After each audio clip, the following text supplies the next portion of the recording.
Para saudara dan saudari yang Tuhan cintai, selamat pagi dan selamat bertemu lagi dalam Renungan Harian edisi hari Sabtu tanggal 25 Juli 2020. Mengawali hari yang baru ini, kita akan mendengar dan merenungkan sabda Tuhan.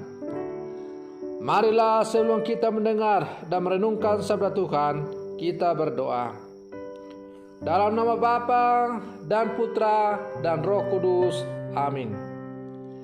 Allah Bapa Maha Pengasih, Engkau tinggal dalam diri kami bila kami lakukan amal baik.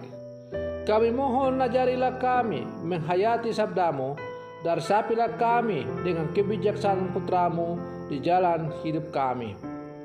Demi Yesus Putramu, Tuhan dan pengantara kami yang bersama di Engkau dalam persatuan Roh Kudus, hidup dan berkuasa Allah sepanjang segala masa.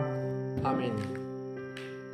Para saudara dan saudari yang Tuhan cintai, sabda Tuhan yang hendak kita dengar dan kita renungkan bersama untuk mengawali hari yang baru ini adalah diambil dari Injil Matius pasal 20 ayat 20 sampai 28. Tuhan sertamu. Inilah Injil Tuhan kita Yesus Kristus menurut Santo Matius. Sekali peristiwa menjelang kepergian Yesus ke Yerusalem, datanglah ibu Zebedeus serta anak-anaknya kepada Yesus, lalu sujud di hadapannya untuk meminta sesuatu. Kata Yesus, "Apakah yang kau kehendaki?" Jawab ibu itu, "Berilah perintah supaya kedua anakku ini kelak boleh duduk di dalam kerajaanmu, yang seorang di sebelah kananmu dan yang seorang lagi di sebelah kirimu." Tetapi Yesus menjawab, "Kamu tidak tahu apa yang kamu minta. Dapatkah kamu minum cawan yang harus kuminum?" Kata mereka kepadanya, "Kami dapat." Yesus berkata kepada mereka, "Cawanku memang akan kamu minum, tetapi hal duduk di sebelah kananku atau di sebelah kiriku, aku tidak berhak memberikannya. Itu akan diberikan kepada orang-orang bagi siapa Bapakku telah menyediakannya." Mendengar itu, marilah ke 10 murid yang lain kepada dua bersaudara itu. Tetapi Yesus memanggil mereka lalu berkata, "Kamu tahu bahwa pemerintah bangsa-bangsa memerintah rakyatnya dengan tangan besi, dan pembesar-pembesar menjalankan kuasanya dengan keras atas mereka.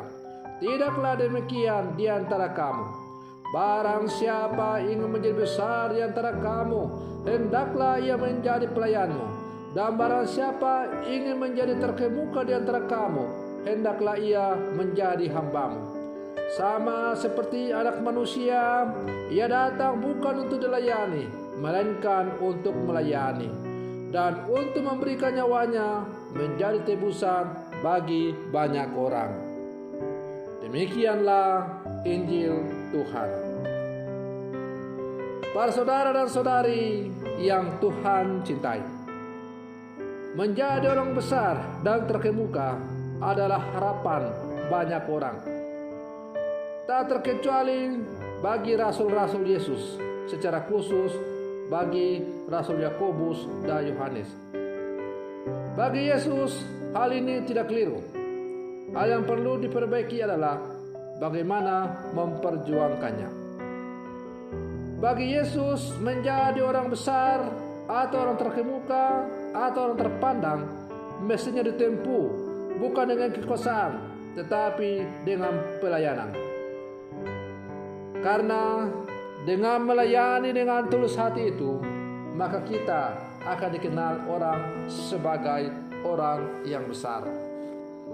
Para saudara-saudari yang Tuhan cintai, permintaan yang diutarakan Ibu Yakobus dan Yohanes dalam kisah Injil tadi adalah permintaan yang sangat manusiawi. Dari kodratnya setiap manusia senantiasa memiliki keinginan untuk menjadi lebih dihargai dan lebih dihormati daripada orang lain. Dari kodratnya manusia ingin menjadi orang besar, orang sukses, orang terpandang, orang yang kaya, orang yang dikenang. Karena itu dapat dipahami bahwa seseorang akan menjadi sangat marah bila dia diremehkan atau dianggap sepele oleh sesamanya. Kemarahan murid-murid yang lain kepada Yohanes dan Yakobus yang telah terus terang meminta hak istimewa dari Yesus dalam arti tertentu juga adalah kemarahan yang timbul dari perasaan dianggap remeh atau disepelekan. Dalam rumusan yang agak lain, kemarahan itu bisa dibahasakan sebagai berikut.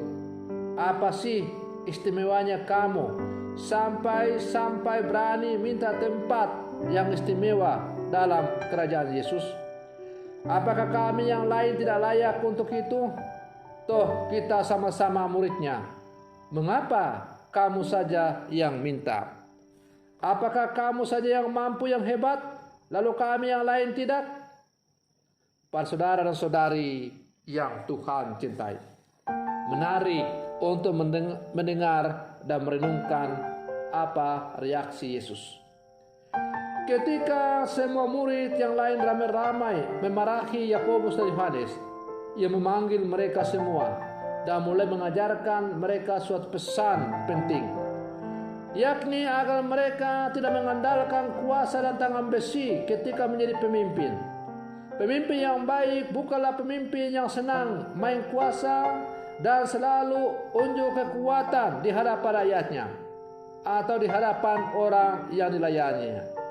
Untuk menjadi pemimpin yang baik, seseorang harus menjadi pelayan dan hamba dari semua. Pemimpin yang baik tidak menuntut hak istimewa dan tidak meminta diperlakukan lebih terhormat dari yang lain. Sebaliknya, ia harus menjadi yang terkecil, yang terpinggirkan, dan yang bersedia melayani dan mengabdi kepada sesama dan semua orang tanpa pandang bulu. Para saudara dan saudari yang Tuhan cintai, kita sebagai murid-murid Yesus yang hidup di zaman sekarang, sabda Tuhan yang kita dengar hari ini kiranya patut untuk kita renungkan bersama-sama. Kita masing-masing dalam kapasitas kita adalah pemimpin-pemimpin atau pelayan-pelayan dalam arti tertentu. Seorang bapa keluarga, dialah pemimpin di dalam keluarga. Seorang ketua kombas, penggerak kombas, ialah pemimpin yang bertugas untuk menggerakkan kombas-kombas. Pastor paroki adalah seorang pemimpin untuk melayani umat. Mungkin ada yang menjadi pejabat di kantor dan lain-lain. Singkatnya, bahwa dalam kapasitas kita masing-masing sebagai murid Yesus, sebenarnya kita ini adalah pemimpin-pemimpin. Pertanyaannya sekarang adalah, apakah kepemimpinannya yang kita jalankan itu berdasarkan kepemimpinan gaya Yesus yang melayani dengan rendah hati, yang melayani sebagai seorang hamba?